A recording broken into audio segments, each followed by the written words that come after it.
अल्लाहु अकबर अल्लाहु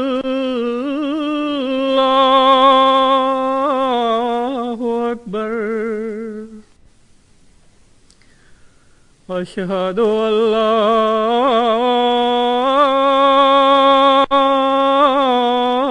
इलाहा इल्लल्लाह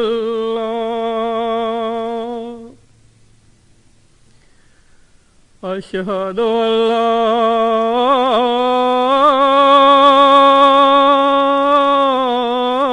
इलाहा इल्लल्लाह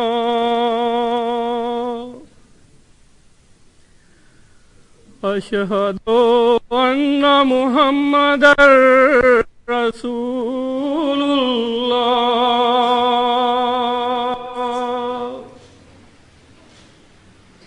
अशहदु अन्ना मुहम्मदर रसूलुल्लाह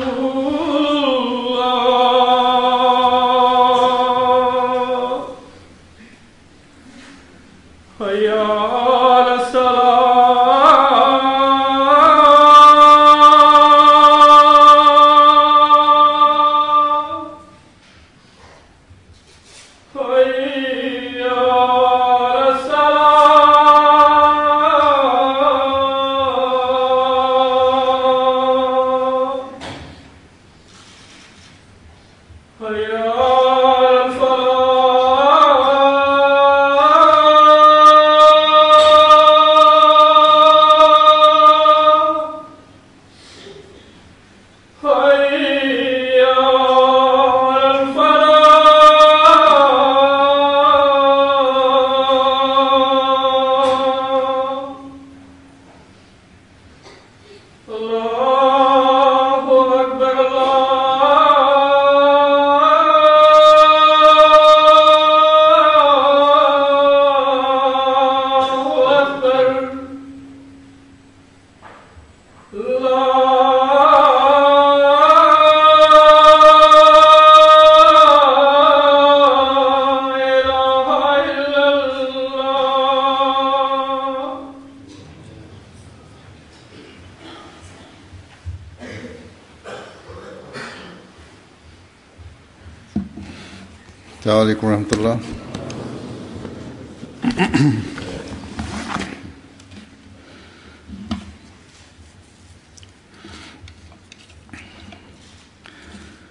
अशहदु अल्ला इलाहा इल्लल्लाह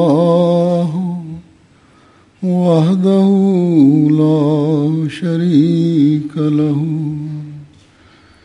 वअशहदु अन्ना मुहम्मदन अब्दुहु व रसूलुहु अम्मा बादु फ़अऊज़ु बिल्लाहि मिनश शैतानिर रजीम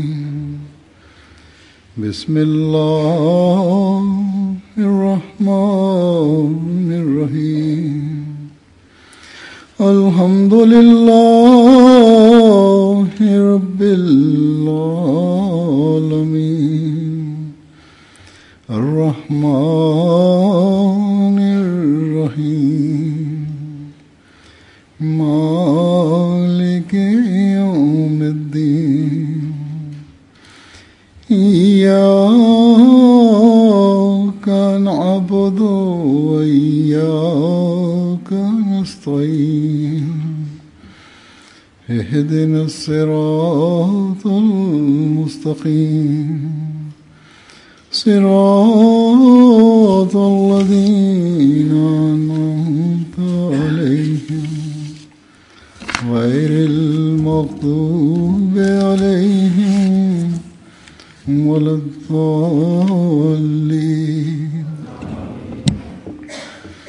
वइज़ यरफ़अु इब्राहीमुल क़वाइद मिनल बैति वइस्माईल रब्बना तक़ब्बल मिन्ना इन्नका अंतस समीउल अलीम रब्बना वजअलना मुस्लिमैन लका ومن ذرياتنا أمة مسلمة لك وأرنا مناسكنا وتب علينا إنك أنت التواب الرحيم.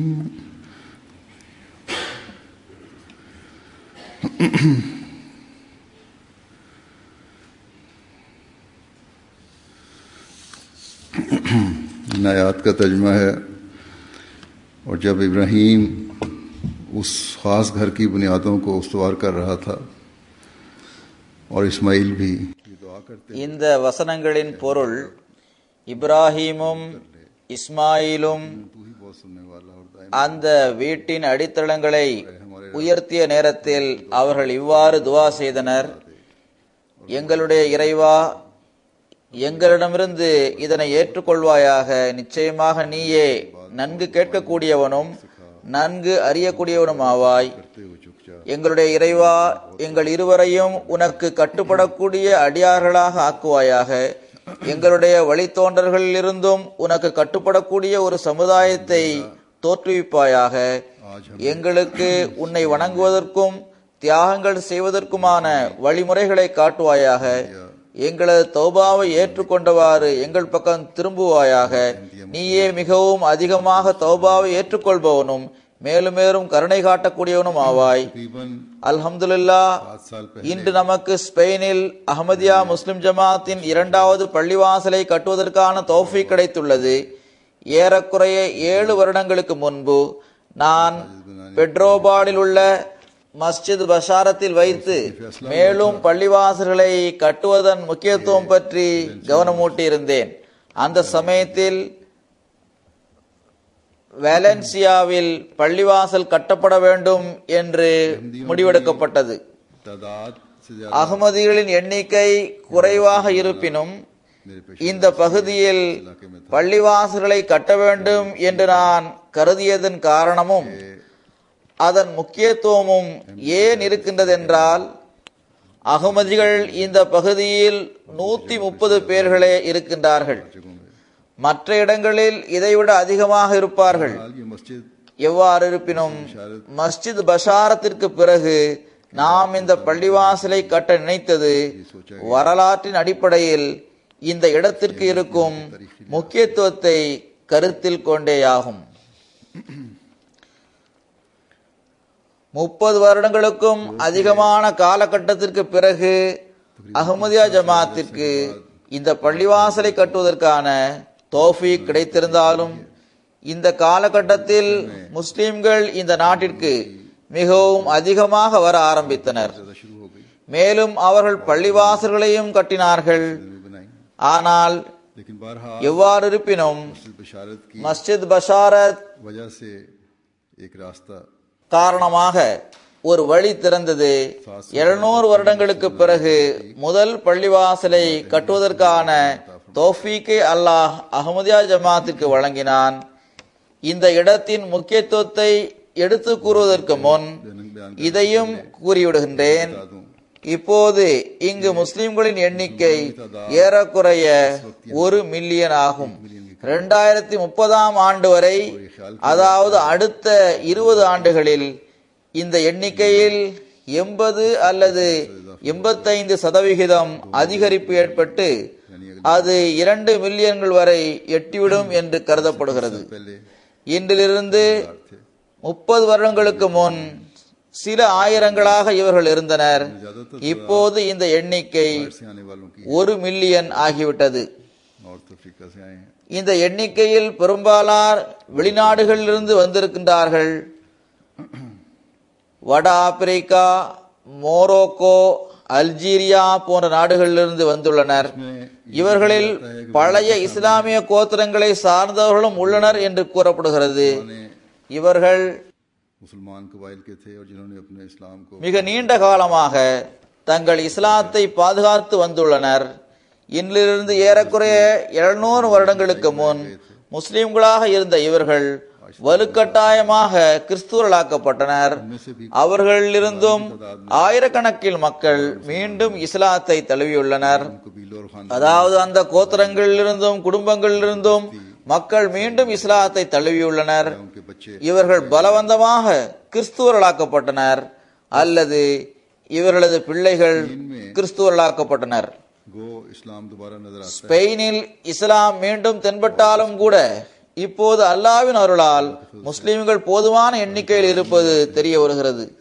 ஆனால் ஏற்கனவே நான் கூறியது போன்று இதன் துவக்கம் அஹ்மதியா ஜமாத்தின் மூலமாகவே ஏற்பட்டது. ஆனால் முஹம்மதிய மசீஹின் அடிமைகள் தங்களுக்கு இருக்கும் முக்கியத்துவத்தை புரிந்தவாறு இதன் பக்கம் கவனம் செலுத்தியவாறு இஸ்லாத்தின் அழகிய போதனையை இங்குள்ள ஒவ்வொரு நபருக்கும் எட்ட வைப்பதற்கு முயற்சி செய்ய வேண்டும். அவ்வாறு முயற்சி செய்யும் போதுதான் உண்மையான இஸ்லாம் அங்கு தென்படும்.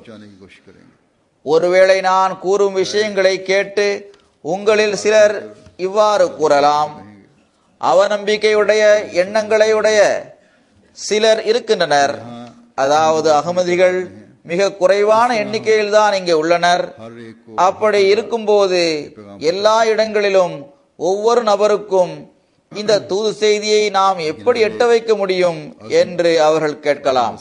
ஆனால் ஒரு உறுதிப்பாட்டுடனும் தைரியத்துடனும் செயல்பட்டால் எவ்வளவு எண்ணிக்கையில் நாம் இருக்கின்றோமோ அந்த எண்ணிக்கையில் இருந்தவாறே அஹ்மதியத் அதாவது உண்மை இஸ்லாத்தின் தூது செய்தியை அனைவருக்கும் எட்ட வைக்க முடியும். இதற்காக மீண்டும் மீண்டும் கூறிய பிறகும் கூட திட்டம் தீட்டப்படவில்லை, முயற்சிகள் செய்யப்படவில்லை. இதன் காரணமாக நாம் பெற வேண்டிய குறிக்கோள்களை நாம் பெற முடியவில்லை. எந்த திட்டங்களை தலைமையகம் வழங்கியதோ அல்லது நான் வழங்கினேனோ அல்லது எனக்கு முன்னர் ஹஜ்ரத் 4வது கலிஃபத்துல் மஸீஹ் ரஹ்மத்துல்லாஹு தஆலா அவர்கள் வழங்கினார்களோ அவை செயல்படுத்தப்படவில்லை. மஸ்ஜித் பஷாரத் எத்தகைய இடத்தில் இருக்கின்றது என்றால் அங்கிருந்து குர்துபா மற்றும் அடுத்துள்ள பகுதிகளுக்கு செல்பவர்களை நாம் பார்க்க முடியும். முற்றிலும் மோட்டார் வேயில் இது அமைந்திருக்கின்றது.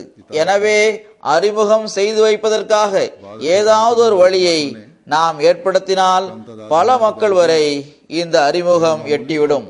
நல்ல முறையில் பணி செய்கின்ற பல ஜமாத்துகளும் குறைவான எண்ணிக்கையில் இருந்தும் கூட வழக்கத்திற்கு மாற்றமாக சிறந்த முறையில் அஹ்மதியா ஜமாத்தை அறிமுகம் செய்து வைக்கும் பணியை செய்துள்ளது.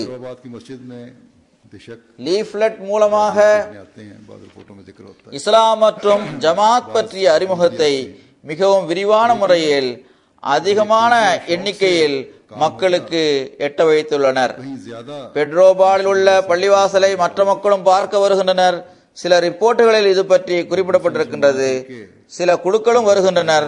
ஆனால் உணர்வுடனும் ஆர்வத்துடனும் இந்த பணி நடந்தால் அதிகமான பள்ளிவாசல்கள் இருப்பதன் காரணமாக இந்த பகுதியில் மிகவும் அதிகமாக இஸ்லாத்தை நாம் அறிமுகம் செய்திருக்க முடியும்.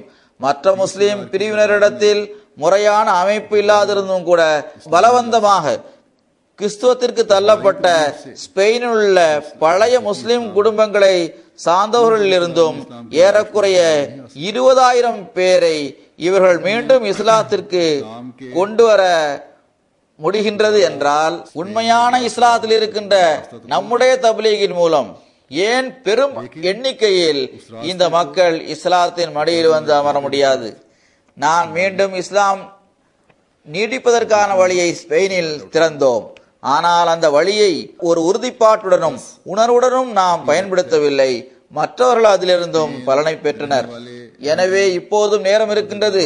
ஸ்பெயினில் வசிக்கின்ற அகமதிகளும் ஒவ்வொரு வட்டத்தில் உள்ள பொறுப்பாளர்களும் ஒவ்வொரு அமைப்பின் பொறுப்பாளர்களும் தங்கள் பொறுப்புகளை உணர வேண்டும். அவர்களே தங்கள் இலக்கை நிர்ணயித்தவாறு அதை பெறுவதற்கு முயற்சி செய்ய வேண்டும். எத்தகைய அழகிய உண்மையான இஸ்லாத்தை நாம் எடுத்து கூறுகின்றோமோ அது இன்று உலகின் கவனத்திற்கு காரணமாக இருக்கின்றது. இஸ்லாத்திலிருந்தும் பலவந்தமாக கிறிஸ்துவர்களாக மாற்றப்பட்ட இந்த பழைய கோத்திரத்தை சார்ந்தவர்களிடம் நாம் உங்களது மூதாதையர்களின் அநீதிக்கு பழிவாங்குவதற்கான நேரம் இப்போது வந்துவிட்டது என்று கூற வேண்டும். ஆனால் பலவந்தமாகவும் அநீதியாகவும் நாம் பழிவாங்க கூடாது. இஸ்லாத்தின் போதனை லா இக்ராஹ ஃபித்தீன், மார்க்கத்தில் எவ்வித பலவந்தமும் இல்லை என்ற போதனையாகும். இதில் எவ்வித வலுக்கட்டாயமாக நடந்து கொள்ளுதல் இருக்கக்கூடாது. உங்கள் மீது எவர்கள் பலவந்தமாக நடந்து கொண்டனரோ இது ஒருவேளை அவர்களுடைய போதனையாக இருக்கலாம், ஆனால் இது இஸ்லாத்தின் போதனை அல்ல. ஒரு சமுதாயத்தின் மீது அநீதி இழைத்தவாறு அதை பழிவாங்குங்கள் என்று இஸ்லாம் கூறவில்லை. அல்லாஹு தாலா கூறுகின்றான், ஒரு சமுதாயத்தின் மீதுள்ள பகைமை நீதியுடன் நடந்து கொள்வதிலிருந்தும் உங்களை தடுக்க வேண்டாம். மாறாக அல்லாஹ் கூறுகின்றான்,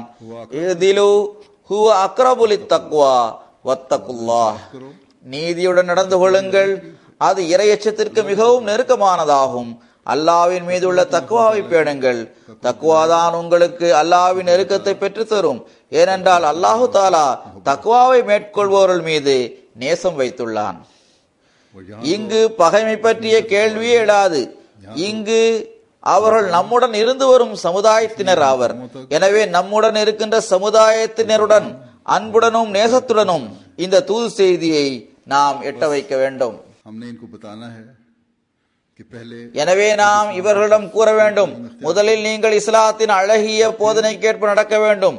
பிறகு இந்த அழகிய போதனையின் மூலமாக இங்குள்ள ஒவ்வொருவரது உள்ளத்தையும் வெல்வதன் மூலம் நீங்கள் அவர்களை பழிவாங்குங்கள். எந்த உள்ளங்களிலிருந்தும் பலவந்தமாக அல்லது பேராசையூட்டி அல்லது அச்சத்தின் காரணமாக லா இலாஹ இல்லல்லாஹ் முஹம்மது ரசூலுல்லாஹ் என்பதன் மீதுள்ள நேசம் வெளியேற்றப்பட்டு விட்டதோ, மேலும் வலுக்கட்டாயமாக இறைவனுக்கு இணையாக ஆகுவதற்கான போதனை வழங்கப்பட்டதோ, அப்படிப்பட்டவர்களது உள்ளங்களில் ஏக இறைவன் மீதும் முஹம்மது ரசூலுல்லாஹ் ஸல்லல்லாஹு அலைஹி வஸல்லம் அவர்கள் மீதும் உள்ள அன்பை உருவாக்குங்கள் என்று நீங்கள் இவர்களிடம் கூற வேண்டும். அந்த இறைவன் மீது உள்ள அன்பை உருவாக்குங்கள், அவனது கருணை எல்லா பொருள்களையும் சூழ்ந்துள்ளது. மேலும் அந்த தூதர் மீது உள்ள அன்பை உருவாக்குங்கள், அவர்கள் ரஹமத்துல்லில் ஆலமீனாக அகிலத்திற்கே அருட்கொடையாக வந்தவர்களாவார்கள். எங்கு நாம் பொதுவாக தப்லீக் செய்து இஸ்லாத்தின் தூது செய்தியை எட்ட வைக்கின்றோமோ அங்கு அப்படிப்பட்ட கோத்திரத்தை சார்ந்தவர்களையும் தேடி பாருங்கள். பிறகு அவர்களிடம் அவர்களது அசல் மார்க்கத்தின் மீது உள்ள அன்பை புதிதாக உருவாக்கி அவர்களை வெற்றிகரமான பிரச்சாரகர்களாக ஆக்கிவிடுங்கள். நான் ஏற்கனவே கூறியிருந்தபடி வெலன்சியாவின் வரலாற்று சிறப்புமிக்க முக்கியத்துவத்தை கருத்தில் கொண்டவாறு நான் இங்கு பள்ளிவாசலை கட்டுவதற்கு முன்னுரிமை வழங்கினேன். ஏனென்றால் அநீதி இழைத்த அரசன் ஒருவரும் ராணி ஒருத்தியும் ஸ்பெயினில் வலுக்கட்டாயமாக முஸ்லிம்களை கிறிஸ்துவர்களாக்க ஆரம்பித்த போது வெலன்சியா அந்த காலத்தில் கூட எத்தகைய பகுதியாக இருந்ததென்றால் மற்றவர்கள் முஸ்லிம்கள் மீது தீமையான முறையில் நடந்து கொண்ட பிறகும் கூட அங்கு அரபி பேசப்பட்டு வந்தது. இஸ்லாமிய சடங்குகளும் மரபுகளும் நிலைநாட்டப்பட்டன. செயலளவில் முஸ்லிம்கள் அங்கு இறை வணக்கங்களை நிறைவேற்றி வந்தனர். பொதுவான இஸ்லாமிய போதனைகளை அவர்கள் பின்பற்றி அவற்றை நிலைநிறுத்தி வந்தனர். ஆனால் மற்ற பகுதிகளில் முஸ்லிம்கள் பெரும் பிரிவாக இருந்து வந்த போதிலும் இஸ்லாம் தெளிவாக அவர்களிடமிருந்தும் வெளிப்படும் வகையில் உள்ள எந்த ஒரு செயலையும் அவர்கள் செய்யாமல் தான் இருந்து வந்தார்கள். இதன் விளைவாகவே 17வது நூற்றாண்டின் ஆரம்பத்தில் முஸ்லிம்களை அல்லது எவரது குடும்பத்தினர் முதலிலேயே முஸ்லிம்களாக இருந்தனரோ அவர்களை ஸ்பெயினில் இருந்தும் வெளியேற்றுவதற்கான ஏற்பாட்டை அரசன் செய்ய ஆரம்பித்தார். அப்போது அவரது திட்டத்தை முதலில் அவர் வெலன்சியாவில் இருந்துதான் ஆரம்பித்தார். ஏனென்றால் இங்கு முஸ்லிம்கள் தங்கள் மார்க்கத்தில் நிலை நின்றவாறு அதற்கேற்ப செயல்பட்டு வந்தனர். அல்லது எந்த அளவு செயல்பட முடியுமோ அந்த அளவு செயல்பட முயற்சி செய்தனர். பொருளாதார ரீதியாக முஸ்லிம்கள் நிலை இங்கு மிகவும் பலகீனமாக இருந்தது. அவர்களை பெரும் பெரும் நகரங்களில் இருந்தும் வெளியேற்றி அக்கம் பக்கத்தில் உள்ள பகுதிகளில் உள்ள நகரங்களில் அவர்களை குடியமர்த்தினர். மிக சாதாரணமான சொத்துக்களே அவர்களிடம் இருந்தன. அவ்வாறிருந்தும் ஏழ்மை இருந்தது. இவ்வாறெல்லாம் இருந்தும் கூட இவர்களுக்கு இஸ்லாத்துடன் தொடர்பு இருந்தது. எவ்வாறு இருப்பினும் பலதரப்பட்ட இராணுவத்தினர் இங்கு வந்திருந்தனர். இத்தாலி இராணுவம் இங்கு வந்தது. அது இவர்களுக்கு கொடுமை இழைத்தது. ஆனால் தீர்ப்பிற்கு ஏற்ப இந்த கொடுமைகள் இழைக்கப்பட்ட பிறகு இவர்களில் பருவ வயதை அடைந்தவர்களை நாடு கடத்தினர். அவர்களது குழந்தைகளை கிறிஸ்துவரிடம் ஒப்படைத்தனர். இவர்கள் இந்த குழந்தைகளை தங்களது வீட்டில் வைத்து வளர்த்து வந்தனர். தங்களது குழந்தைகள் போல் அல்லாமல் வேலை செய்பவர்களுடனும் அடிமைகளுடனும் நடந்து கொள்வது போன்று அந்த குழந்தைகளுடன் நடந்து கொண்டனர். எந்த குழந்தைகளிடமிருந்து இஸ்லாம் பிடுங்கப்பட்டு விட்டதோ, எந்த குழந்தைகள் முஸ்லிம்களின் வீட்டில் பிறந்திருந்ததோ, மேலும் முஸ்லிம்களாகவே இருந்தனரோ, அவர்களை அவர்களது விருப்பத்திற்கும் அவர்களது தாய் தந்தையரின் விருப்பத்திற்கும் எதிராக ஏக இறைவனை வணங்குவதிலிருந்தும் அவர்கள் தடுத்து நிறுத்தினார்கள். அதற்கு பகரமாக அவர்கள் திரித்துவ கொள்கையை ஏற்க வேண்டும் என்று கூறி பலவந்தமாக அவ்வாறு செய்ய வைத்தனர். இந்த பிள்ளைகளின் சந்ததிகளை அவர்கள் மீண்டும் ஏக இறைவனை வணங்குபவர்களாக மாற்றுவது நமது பணியாகும். அவர்களை மட்டுமல்ல, மாறாக இங்கு வசிக்கின்ற ஒவ்வொரு நபரையும் நாம் இவ்வாறு மாற்ற வேண்டும். மனித இனத்தின் மீது அன்பு இருப்பதால் நமக்கு இவர்கள் மீது அன்பு இருக்கின்றது. இங்கு இருக்கின்ற ஒவ்வொரு குடிமகன் மீதும் நமக்கு அன்பு இருக்கின்றது. ஏனென்றால் நாம் மனித இனத்தை நேசிப்பவர்களாக இருக்கின்றோம். மனித இனத்தின் மீதுள்ள நேசத்தின் காரணமாக நாம் விரும்புவதையே நாம் அவர்களுக்காகவும் விரும்புவோம். இந்த மக்களை இதன் காரணமாக ஏக இறைவனை வணங்குபவர்களாக உருவாக்கி தமது உலகையும் மறுமையும் சரி செய்து கொள்பவர்களாக இவர்களை ஆக்குங்கள். குறிப்பாக இந்த பகுதியில் இதற்கான முயற்சியை செய்து வாருங்கள். இங்கு இந்த மாநிலத்தில் எல்லாவற்றையும் விட அதிகமாக மிக நீண்ட காலம் வரை உண்மையான இஸ்லாத்தை நிலைநாட்டுவதற்கான முயற்சி செய்யப்பட்டிருந்தது. இந்த பகுதியில் வாழ்ந்த முஸ்லிம்கள் 700 வருடங்களுக்கு முன்னர் வெளியேற்றப்பட்டதாக நம்பப்படவில்லை. மாறாக எல்லோரையும் விட கடைசியில்தான் 4 நூற்றாண்டுகளுக்கு முன்புதான் இங்கிருந்து முஸ்லிம்கள் வெளியேற்றப்பட்டனர் அல்லது முஸ்லிம்களின் தலைமுறையை அழிப்பதற்கு முயற்சி செய்யப்பட்டது என்றே நம்பப்படுகிறது. இங்கு பல நூற்றாண்டுகளாக முஸ்லிம் அரசாங்கம் நிலைத்திருந்த பிறகும் கூட அதன் வீழ்ச்சியானது முஸ்லிம்களின் பேராசை மற்றும் தந்திரங்கள் ஆகியவற்றின் விளைவாகவே ஏற்பட்டது. இதில் எந்த சந்தேகமும் இல்லை. பேரளவில் இருந்த கிலாபத்துடனும் கூட பற்றுடனும் நம்பிக்கையுடனும் மக்கள் நடந்து கொள்ளவில்லை. கலீஃபாவோ அல்லது அரசரோ தமது பொறுப்பை நிறைவேற்றவில்லை. அவர்களுடன் இருந்த முக்கியமான நபர்களும் செல்வந்தர்களும் தங்களது உரிமையை செலுத்தவில்லை. பிறகு இவர்களில் ஒவ்வொருவரும் தத்தமது சிறு சிறு பள்ளிவாசல்களை உருவாக்கி கொண்டனர். இவ்வாறான பள்ளிவாசல்களை உருவாக்கி தமது அரசாட்சியை நிலைநிறுத்தவே அவர்கள் முயன்றனர். பிறகு இதன் விளைவானது இப்படிப்பட்ட சுயநல நோக்கங்கள் கொண்ட பணிகளுக்கான விளைவு எப்படி வெளிப்படுமோ அவ்வாறே வெளிப்பட்டது. ஆனால் ஹாத்தமுல் குலஃபாவாக இருக்கின்ற முஹம்மதிய மசீஹ் தான் ஹஜ்ரத் நபிகள் நாயகம் ஸல்லல்லாஹு அலைஹி வஸல்லம் அவர்களின் நேர்வழி பெற்ற கிலாஃபத்திற்கு பிறகு அதனை உண்மையான முறையில் மீண்டும் நிலைநாட்டக்கூடியவராக இருக்கின்றார். அந்த மசீஹிற்கு பிறகு மீண்டும் கிலாஃபத்தின் அமைப்பு நீடித்திருக்கின்றது.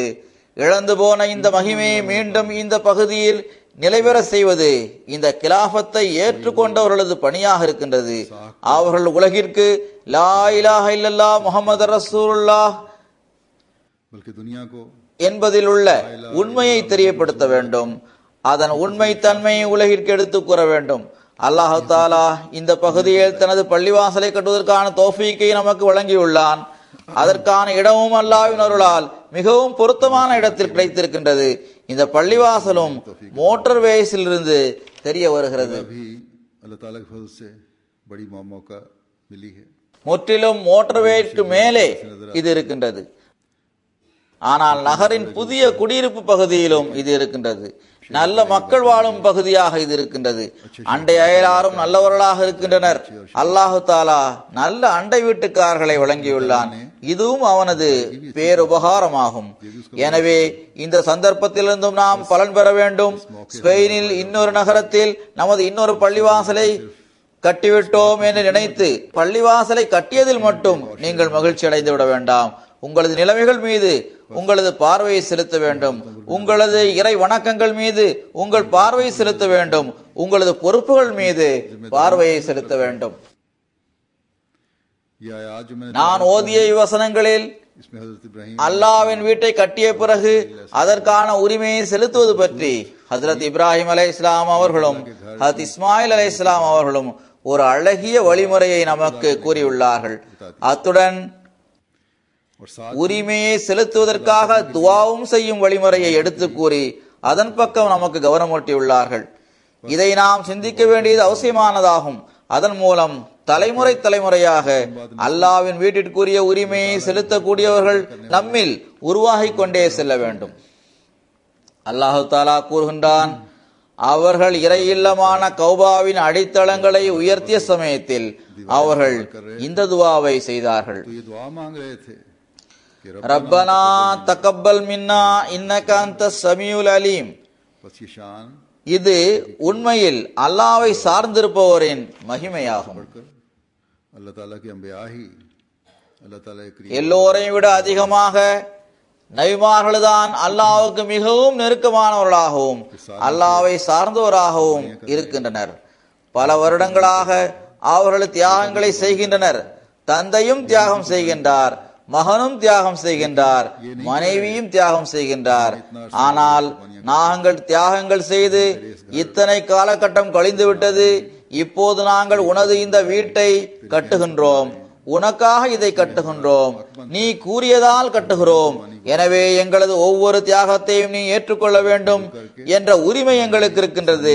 அவற்றை ஏற்றுக்கொண்டு எங்களுக்கு எளிதான நிலைமையையும் இன்பமான நிலைமையையும் ஏற்படுத்துவாயாக என்றெல்லாம் அவர்கள் கூறவில்லை. அஹ்மதியா ஜமாத்தில் இந்த வழக்கம் இல்லை. ஆனால் மற்ற முஸ்லிம்களில் இந்த வழக்கம் இருந்து வருகிறது. அதாவது சிறிய தியாகம் செய்தாலும் அந்த தியாகத்தை செய்த பிறகு அது அறிவிக்கப்பட வேண்டும் என்பதற்காக முயற்சி செய்யப்படுகிறது.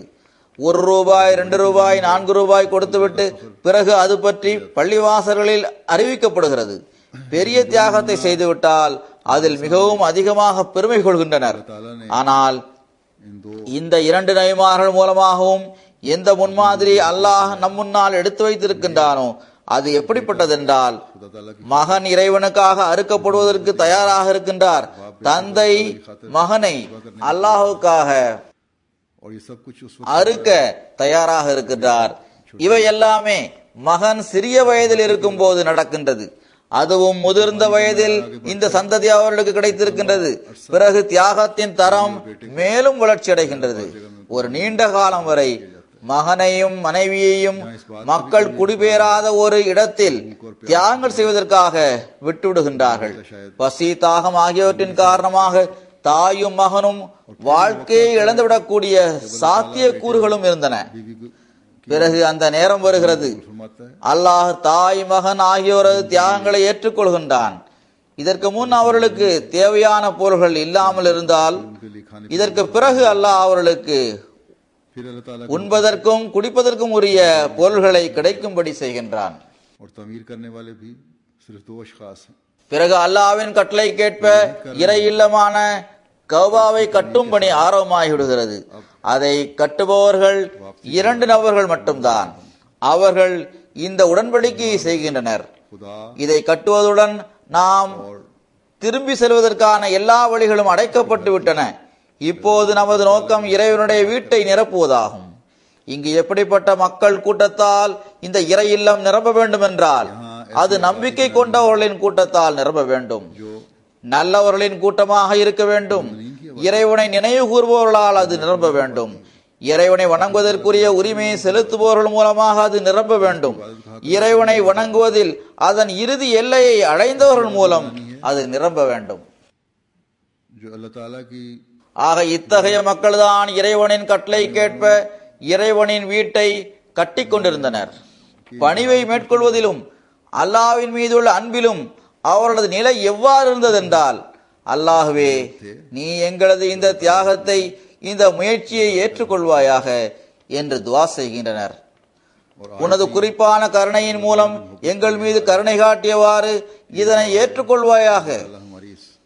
இந்த ஏற்றுக்கொள்ளும் தன்மையானது எங்களை மேலும் உனக்கு அருகில் கொண்டு வருபவையாக ஆகட்டும். தியாகம் செய்துவிட்டு பிறகு பணியுடன் அல்லாஹ்வின் முன்பு குனிந்தவாறு அந்த தியாகத்தை ஏற்றுக்கொள்ளும்படி வேண்டுவதும் அதற்காக துஆ செய்வதும் ஆகிய இவையே நமக்கு பாடமாகும். இந்த கொள்கையை उस कुर्बानी को कबूल நாம் எப்போதும் எல்லா சமயங்களிலும் கண்முன் நிறுத்தி செயல்பட வேண்டும். இத்தகைய இப்ராஹிம் அலைஹிஸ்ஸலாம் மற்றும் இஸ்மாயில் அலைஹிஸ்ஸலாம் ஆகியோரது சிந்தனையும் துவாவும் நமக்கு இதன் பக்கம் கவனமூட்டக்கூடியதாக இருக்க வேண்டும். அதாவது நாம் இந்த காலத்தின் இப்ராஹிமுடன் தொடர்புடையவர்களாக இருக்கின்றோம். ஹஜரத் நபிகள் நாயகம் ஸல்லல்லாஹு அலைஹி வஸல்லம் அவர்களுக்கு முழுமையாக கீழ்ப்படிந்து நடந்து அவர்கள் மீது பேரன்பும் அளவு கடந்த நேசமும் வைத்திருந்ததன் காரணமாக அல்லாஹு தாலா அவர்களை இந்த காலத்தின் இப்ராஹிமாக ஆக்கிவிட்டான். அவர் மார்க்கத்தை அதன் அசல் சுவர்களில் மீண்டும் நிலைத்திருக்கும்படி செய்தார். நாம் இதற்கு சாட்சியாக இருக்கின்றோம். நாம் நாள்தோறும் இந்த காட்சியை பார்க்கின்றோம். அவர் மார்க்கத்தை அதன் அசல் சுவர்களில் எப்படி நிலைத்திருக்கும்படி செய்துள்ளார் என்றால், எவராவது ஒருவர் அந்த மார்க்கத்திற்கு ஏற்ப சரியாக செயல்படக்கூடியவராக இருந்தால் அவரது வாழ்க்கையில் ஒரு பெரும் மாற்றம் ஏற்பட்டு விடுகின்றது. இஸ்லாமிய மார்க்கத்தின் அழகை எந்த அளவு ஒளிமயமானதாக ஆக்கி எந்த அளவு மகத்துவமிக்கதாகவும் பொலிவுமிக்கதாகவும் அவர் காட்டினார் என்றால், நீங்கள் எடுத்து கூறுவதுதான் இஸ்லாம் என்றால் நாங்கள் இஸ்லாத்திற்கு எதிராக கூறிய சொற்களை திரும்ப பெற்றுக் கொள்கின்றோம் என்று முஸ்லிம் அல்லாதவர்களும் கூறியுள்ளனர். எனவே இன்று இந்த இப்ராஹிமின் மூலமாக இறை இல்லமான கௌபா கட்டப்படுவதற்கான நோக்கங்களும் நிறைவேறிவிட்டன. மேலும் இஸ்லாத்தின் அழகிய போதனைகளின் ஒளியும் உலகில் வெளிப்படுகின்றது. மேலும் இந்த நோக்கங்களை நிறைவேற்றுவதற்காகவே உலகில் நம்மால் கட்டப்படுகின்ற ஒவ்வொரு பள்ளிவாசலும் சாட்சியாக இருக்கின்றது. அவ்வாறு சாட்சியாக இருக்கவும் வேண்டும். இன்று பைத்துர் ரஹ்மான் என்று பெயர் வைக்கப்பட்டுள்ள இந்த பள்ளிவாசலும் இந்த நோக்கத்தை பெறுவதற்கான வழியாக ஆகுவதையே வெளிப்படுத்தி காட்டிக் கொண்டிருக்கின்றது. எனவே இந்த பள்ளிவாசல் எங்கு நாம் பணியுடன் அல்லாஹ்வின் முன்பு குனிந்தவாறு அதனை கட்டுவதன் நோக்கத்தை நிறைவடைய செய்வதன் பக்கம் கவனமூட்டுகின்றதோ அங்கு நாம் நமது உடன்படிக்கையை நிறைவேற்ற வேண்டும், நமது பொறுப்புகளை நிறைவேற்ற வேண்டும் என்பதன் பக்கம் கவனமூட்டக்கூடியதாகவும் அது இருக்கின்றது. நாம் நமது உடன்படிக்கைகளையும் பொறுப்புகளையும் நிறைவேற்றினால்தான் நாம் நமது நோக்கங்களை பெற முடியும். நாம் இந்த அறிவிப்பை செய்கின்றோம். முஹம்மதிய மசீஹே, ஹஜ்ரத் நபிகள் நாயகம் ஸல்லல்லாஹு அலைஹி வஸல்லம் அவர்களின் உண்மை பேரன்பரே, நாங்கள் உங்களுடன் செய்துள்ள பையத் உடன்படிக்கையில் உலகத்தை விட மார்க்கத்திற்கு முக்கியத்துவம் கொடுப்போம், ஏகத்துவத்தை உலகில் பரப்புவோம் என்று கூறியுள்ளோம். இந்த பள்ளிவாசலை கட்டியதன் மூலம் உலகிற்கு இஸ்லாத்தின் மீது கவனம் ஏற்படும் போது, தப்லீகிற்கான வழிகள் திறக்கும் போது அதற்கான உரிமையை செலுத்தியவாறு எங்களது எல்லா தகுதிகளையும் வெளிக்கொணர்ந்தவாறு தௌஹீதை நிலைநாட்டுதல், நாட்டில் உள்ள குடிமக்களை ஹஜ்ரத் நபிகள் நாயகம் ஸல்லல்லாஹு அலைஹி வஸல்லம் அவர்களது கொடியின் கீழ் கொண்டு வருதல் ஆகியவை எங்களது முதல் கடமையாக இருக்கும். இன்ஷா அல்லாஹ். இறைவா, நன்கு கேட்பவனும் நன்கு அறிந்தவனுமாகிய இறைவா, எங்களது துஆக்களை கேட்பாயாக. எங்களுக்கு எங்களது கடமைகளை நிறைவேற்றுவதற்கான தௌஃபீக்கை வழங்குவாயாக.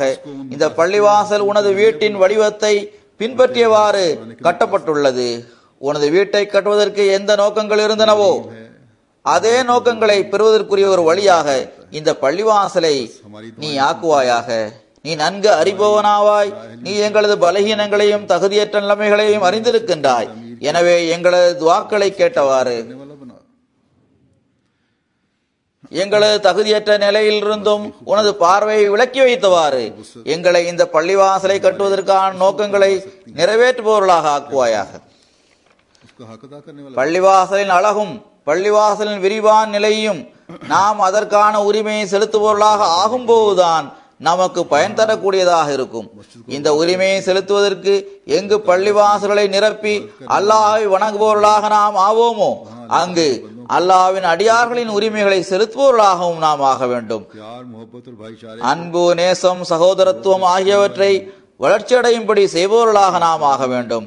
அதன் மூலம் இஸ்லாத்தின் உண்மையான போதனையின் செயலளவிலான முன்மாதிரி நம்மிடமிருந்து வெளிப்பட வேண்டும். அதன் மூலம் மக்களின் கவனம் நம் பக்கம் இருக்க வேண்டும். அதன் மூலம் இஸ்லாத்தின் அழகிய போதனையை உலகம் புரிந்து கொள்ள முயற்சி செய்ய வேண்டும். तो सुनने वाले அல்லாஹ்வே நீ கேட்பவனாக இருக்கின்றாய், ज़ाहिरी खूबसूरती से எங்களது இந்த துஆவையும் கேட்பாயாக. की रूह को எனவே வெளிப்புற அழகை விட அதிகமாக இந்த பள்ளிவாசலை நிரப்புவதின் ஆன்மாவை அழகானதாக ஆக்கி எங்களுக்கு காட்டுவாயாக. में இந்த பள்ளிவாசலை கட்டுவதற்கான ஆன்மா உண்மையான முறையில் நம்மில் உருவாகிவிட்டால் இந்த பள்ளிவாசலை கட்டியதற்கான நோக்கங்களை பெற்றோர்களாக நாம் ஆகிவிடுவோம். रही நான் ஏற்கனவே கூறியது போன்று இங்கு பல நூற்றாண்டுகளாக முஸ்லிம்களின் ஆட்சி இருந்து வந்தது. அப்போது பெரும் பெரும் जगहों पे मस्जिदें हैं. அழகிய பள்ளிவாசல்களை முஸ்லிம்கள் கட்டினர். உதாரணமாக குர்தபாவின் பள்ளிவாசல் இருக்கின்றது. அதை பார்த்து மனிதன் வியப்படைகின்றான். மற்ற இடங்களிலும் பள்ளிவாசல்கள் இருக்கின்றன. எங்கெல்லாம் முஸ்லிம்கள் வசித்து வந்தனரோ அங்கெல்லாம் பெரும் பெரும் பள்ளிவாசல்கள் உள்ளன. जहाँ खुदाए वाहिद செவேலியா, கர்நாத்தா போன்ற இடங்களில் அவை உள்ளன. இஸ்லாத்தின் உண்மையான போதனைகளின் ஆன்மா இந்த பள்ளிவாசல்களுக்கு வருபவர்களிடம் இல்லாமலான போது ஏக இறைவனின் பெயர் கூறப்பட்ட அதே இடங்கள் தகர்க்கப்பட்டன அல்லது उसकी खूबसूरती और मजबूती में, இணை வைத்தலின் கூடாரங்களாக அவை ஆகிவிட்டன. लेकिन குர்தபாவின் பள்ளிவாசலை பாருங்கள், आज वो வியப்பாக இருக்கின்றது. மிக அழகிய வலுவான கட்டிடமாக அது இருக்கின்றது. பல நூற்றாண்டுகள் கழிந்த பிறகும் கூட அதன் அழகிலும் வலிமையிலும் சிறிதளவு கூட வித்தியாசம் தென்படவில்லை. ஆனால் துரதிர்ஷ்டவசமாக இன்று அந்த கட்டிடங்கள் கிறிஸ்தவ ஆலயங்களாக மாற்றப்பட்டு விட்டன. நான் ஏற்கனவே கூறியது போன்றே கட்டிடம் மட்டும் அசல் விஷயம் அல்ல. அசல் விஷயம் இந்த கட்டிடத்தில் வருபவர்கள் மற்றும் இங்கு தங்குபவர்கள் ஆகியோரிடமுள்ள ஆன்மாவாகும். रखने की कोशिश करें. முஸ்லிம்களில் அந்த ஆன்மா முடிந்து போனதும் பள்ளிவாசல்களும் மற்றவர்களது பிடியின் கீழ் சென்று விட்டது. होगी எனவே இந்த பள்ளிவாசலின் மகத்துவத்தை நாம் நிலைநாட்ட வேண்டும் என்றால் मस्जिद की நிச்சயமாக நாம் அதை நிலைநாட்டுவோம் இன்ஷா அல்லாஹ். हमेशा पैदा फरमाता रहे. பிறகு அதன் ஆன்மாவை நிலைநாட்ட நாம் முயற்சி செய்ய வேண்டும். இந்த முயற்சியை உழைப்புடன் நாம் செய்ய வேண்டும். அல்லாஹ்வின் முன்னால் இவ்வாறு துஆ செய்ய வேண்டும். அல்லாஹ்வே, பள்ளிவாசலின் ஆன்மாவை நிலைநாட்டக்கூடியவர்களை எப்போதும் நீ உருவாக்கி கொண்டே இருப்பாயாக. அதன் மூலம் கியாமத் வரை இது தௌஹீதின் தலைமையகமாக இருக்க வேண்டும். தௌஹீதின் முழக்கங்கள் இங்கிருந்து உயர்த்தப்பட வேண்டும். இறைவனின் பார்வையில் நமது தியாகங்கள் ஏற்றுக்கொள்ளப்பட வேண்டும். அப்போதுதான் உண்மையில் இந்த நோக்கங்களை பெற முடியும். मरूद रखा, பிறகு बल्कि अपनी औलाद அடுத்து வரும் வசனங்களில் को वसी किया. இந்த கண்ணியமிக்க நபிமார்கள் தங்களது துஆக்களை இறைவனது வீட்டை கட்டும் சமயத்தில் செய்கின்ற போது அவற்றை தங்களுக்காக மட்டும் ஒரு எல்லைக்குட்பட்டதாக வைத்துக் கொள்ளவில்லை. மாறாக அந்த துஆக்களை தங்களது சந்ததிகள் மற்றும் தலைமுறை வரை விரிவானதாக ஆக்கிவிட்டனர். இதுதான் துஆவின் வழிமுறையாகும். இதுதான் முன்னேறுகின்ற மற்றும் தலைமுறை தலைமுறையாக வெற்றிகளை பெறுவதற்கான எண்ணமும் கவலையுமாகும். இந்த எண்ணமும் கவலையும் இருந்தால் பிறகு நமக்கு வெற்றிக்கு மேல் வெற்றி கிடைக்கும் இன்ஷா அல்லாஹு தாலா. नेकियों पर कायम रख. எங்களது சந்ததிகளையும் तब इस நன்மைகளில் அவர்கள் நிலைத்திருக்கும்படி செய்வாயாக என்ற இந்த துஆவின் மூலம்தான் இந்த வீட்டை நிரப்புவதற்கான நோக்கத்தை நாம் பெற முடியும். டாக்டர் சாஹிப் இங்கு இருக்கின்றார்களா? ठीक है. फिक्र की இங்கு வந்து பாருங்கள், கவலைப்பட வேண்டியதில்லை, எல்லாம் சரியாக இருக்கின்றது. மற்ற அனைவரும் அமருங்கள், आगे पैर में சிறிது இடம் விடுங்கள், ड्यूटी के साथ सर्कुलेशन ठीक. அவரை படுக்க வைத்து கால்களை தேய்த்து விடுங்கள். டியூட்டி காரணமாக இரத்த ஓட்டம் சரியாக இல்லை என்று நினைக்கின்றேன். ஆக இந்த சிந்தனையும் கவலையும் நமக்கு இருந்தால் ये अपनी நமக்கு வெற்றிகள் கிடைக்கும் இன்ஷா அல்லாஹு தாலா. நாம் இந்த துஆவையும் செய்ய வேண்டும். அல்லாஹ் நமது சந்ததிகளையும் நன்மைகளில் நிலைத்திருக்கும்படி செய்வானாக. அதன் மூலம் இந்த வீட்டை நிரப்புவதன் குறிக்கோளை நாம் பெற்றுக்கொண்டே இருக்க வேண்டும். इस घर की आबादी का நான் ஏற்கனவே கூறியது போன்று அல்லாஹ்விற்குரிய உரிமைகளையும் அல்லாஹ்வின் அடியார்களுக்குள்ள உரிமைகளையும் செலுத்தக்கூடியவர்கள் நமது சந்ததிகளிலிருந்தும் உருவாகிக் கொண்டே இருக்கும் போதுதான் நமது தியாகங்கள் ஏற்றுக்கொள்ளப்படும். होते रहे, இறைவனை வணங்குபவர்கள் हमारी नस्लों में से पैदा होते रहे. நமது தலைமுறையிலிருந்தும் உருவாகிக் கொண்டே செல்ல வேண்டும். அல்லாஹ் விரும்புவது போல் அவனை வணங்குபவர்களாக நாம் ஆக வேண்டும். நாம் துஆ செய்ய வேண்டும். அல்லாஹ்வே, நீயே இபாதத்திற்கான கட்டளையை பிறப்பித்துள்ளாய், அதற்கான வழிமுறையையும் கற்று தந்துள்ளாய். நபிமார்களும் और तरीक से இந்த துஆவை செய்துள்ளனர். எங்களுக்கும் அந்த வழிமுறையை கற்றுத் தருவாயாக. வ அரினா மனாசிகனா, की थी अंबिया ने। எங்களுக்கு எங்களது இறை வணக்கங்கள் மற்றும் தியாகங்களுக்கான வழிமுறைகளை கற்றுத் தருவாயாக. मनासिकना இந்த துஆவை நாமும் செய்ய வேண்டியது அவசியமானதாகும்.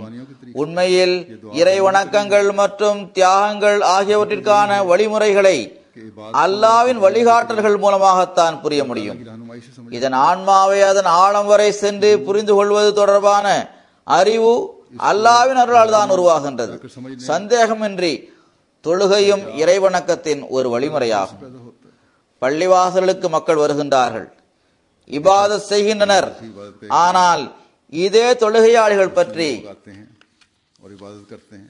அல்லாஹ் அவர்களது தொழுகையை அவர்களது முகத்தில் வீசி எறிந்து விடுவான், அது அவர்களின் அழிவிற்கு காரணமாகி விடுகின்றது என்று கூறப்பட்டிருக்கின்றது.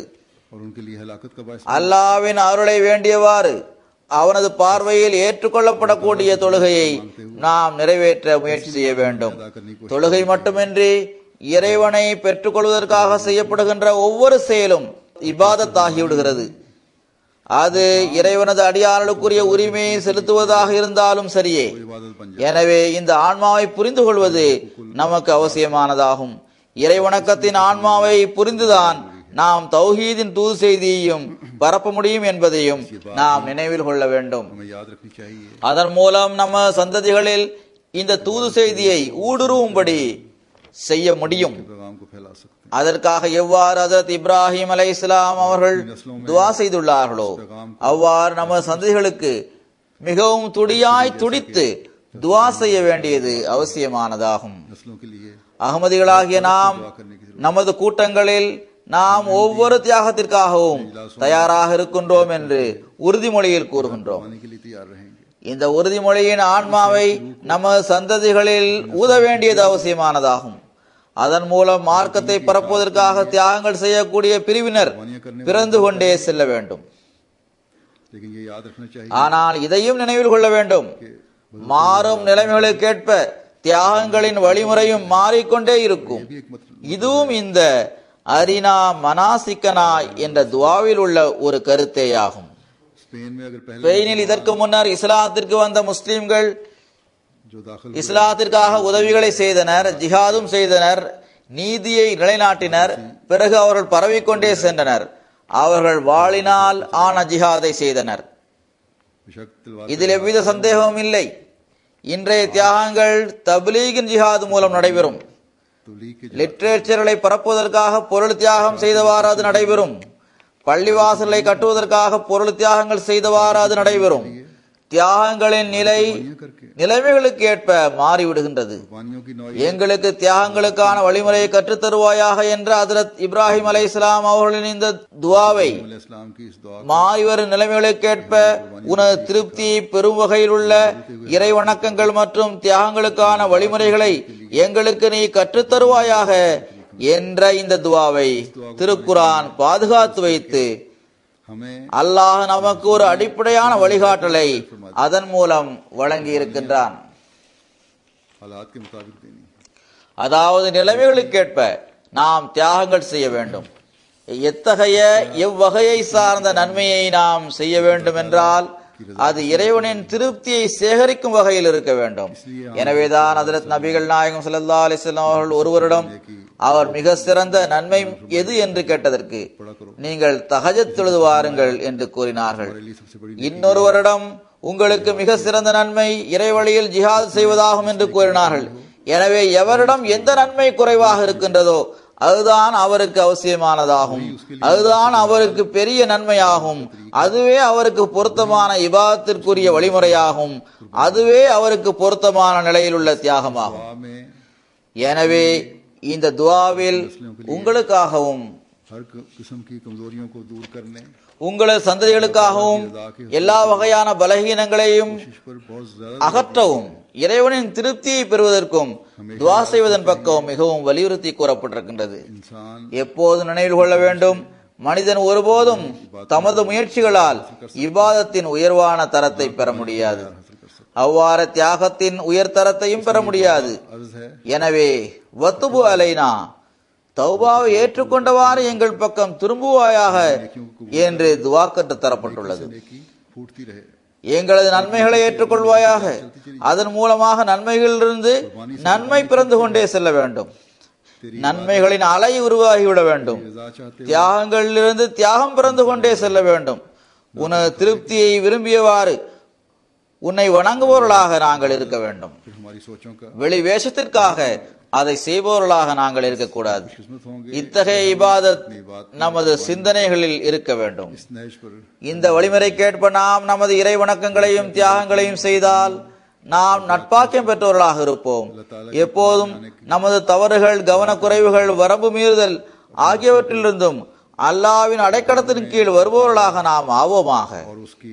நமது சந்ததிகளின் உள்ளங்களில் இறைவன் மீது உள்ள அன்பை உருவாக்குபவர்களாக நாம் ஆவோமாக. நமது உள்ளங்களில் இந்த அன்பு இருந்தால்தான் இதை நம்மால் செய்ய முடியும். அடியார்களுக்குரிய உரிமையை செலுத்துவதன் பக்கம் கவனம் செலுத்தக்கூடியவர்களாக நாம் இருக்க வேண்டும். கர்வத்தையும் அகங்காரத்தையும் கைவிடுபவர்களாக நாம் இருக்க வேண்டும். தொழுகைகளில் உள்ள சோம்பேறித்தனத்தை அகற்றுபவர்களாக இருக்க வேண்டும். நமக்கு நிறைவேற்றுவதற்கு சங்கடமாக இருக்கின்ற, கஷ்டமாக தருகின்ற ஒவ்வொரு தொழுகையையும் அதற்காக குறிப்பாக முயற்சி செய்தவாறு அதை தொழுபவர்களாக நாம் ஆக வேண்டும். ஜமாத்தாக தொழுகையை தொழுவதில் நம்மிடம் சோம்பேறித்தனம் இருந்தால் தொழுகையை ஜமாத்தாக தொழுவதன் பக்கம் கவனம் செலுத்தக்கூடியவர்களாக நாம் ஆகிவிட வேண்டும். இதுவே நமது தியாகங்களாகும்.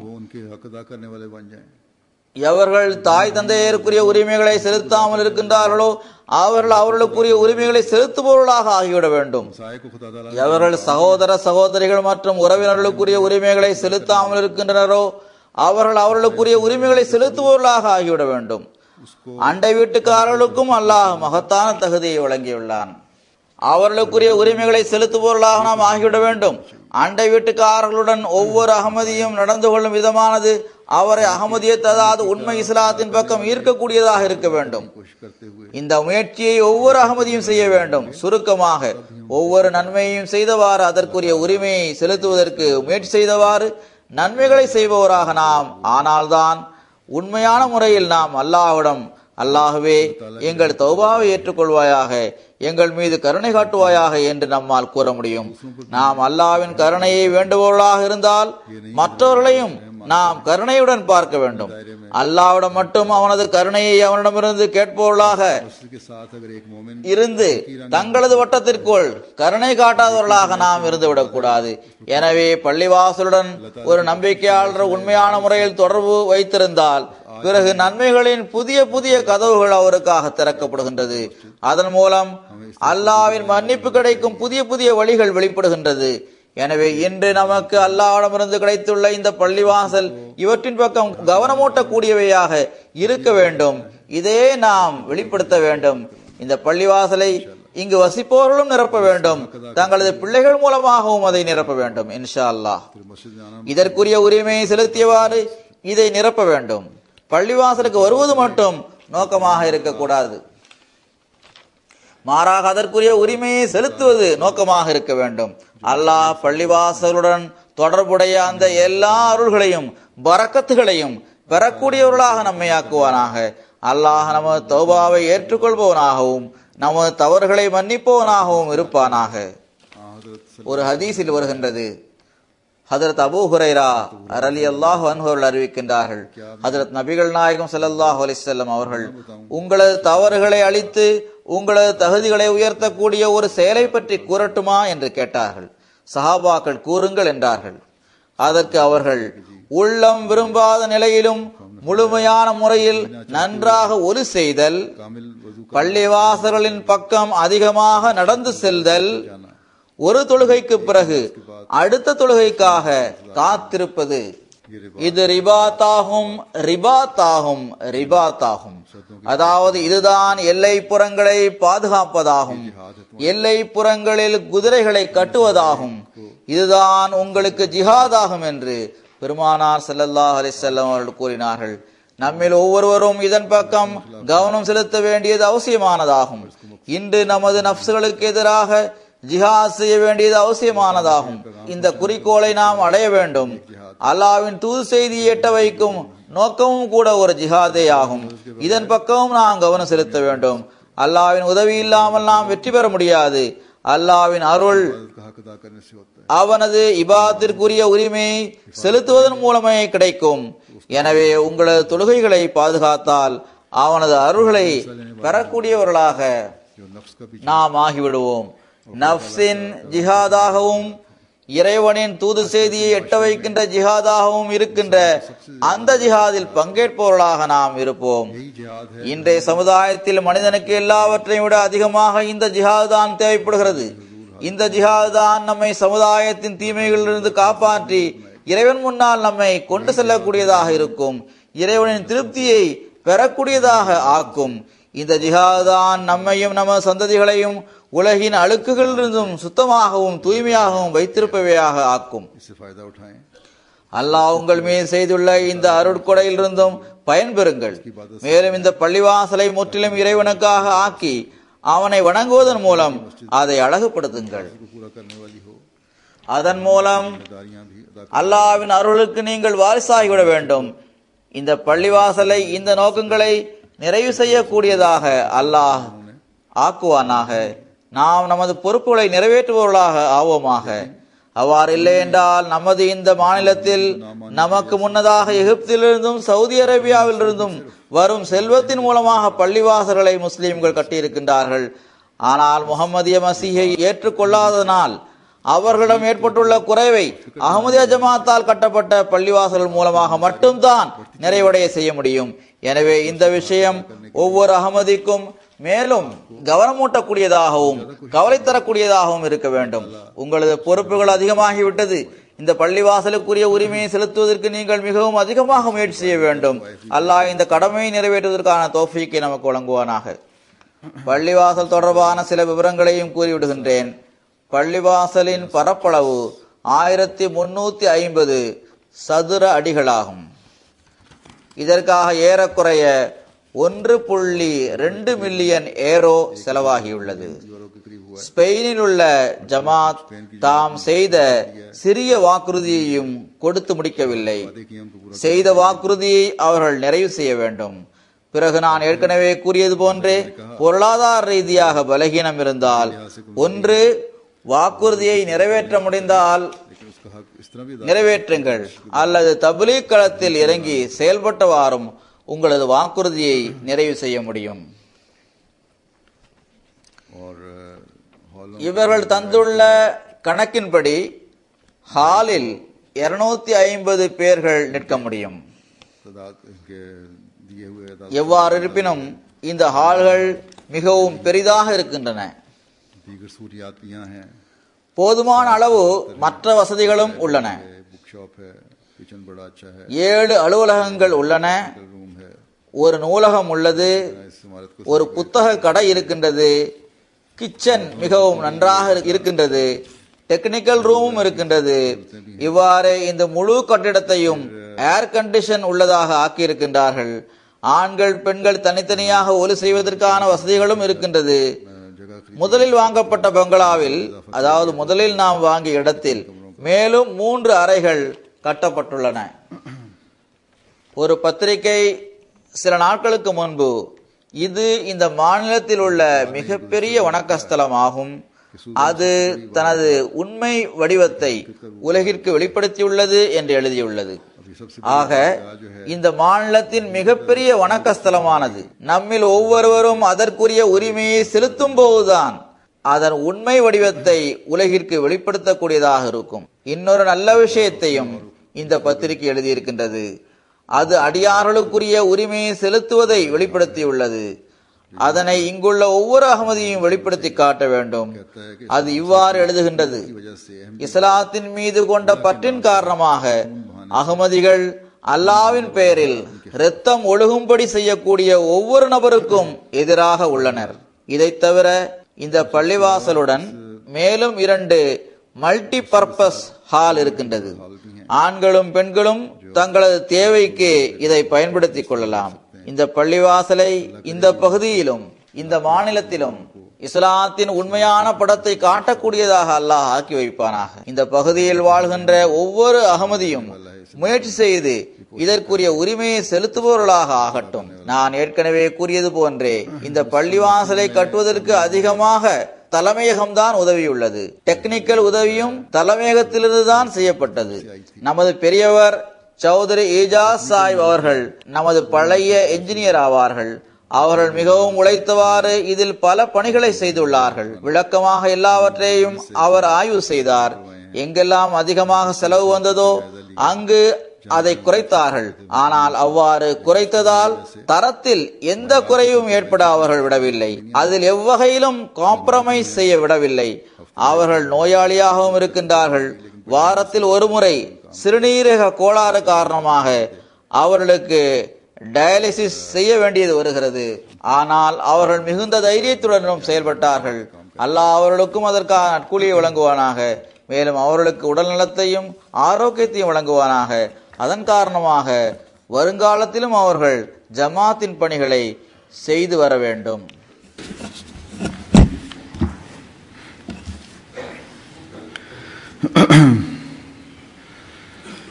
அல்ஹம்துலில்லாஹ் நஹ்மதுஹு வ நஸ்தஈனுஹு வ நஸ்தக்ஃபிருஹு ونؤمن به ونتوكل عليه ونعوذ بالله من شرور أنفسنا ومن سيئات أعمالنا من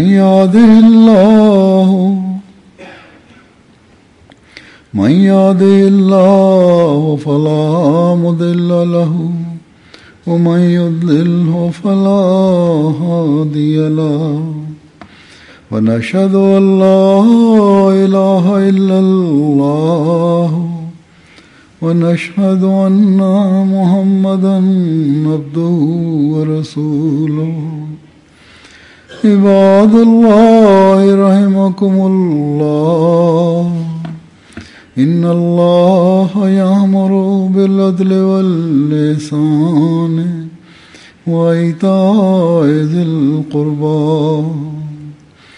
وينهى عن الفحشاء والمنكر والبغي يعظكم لعلكم تذكرون اذكروا الله يذكركم وادعوه يستجب لكم ولذكر الله أكبر.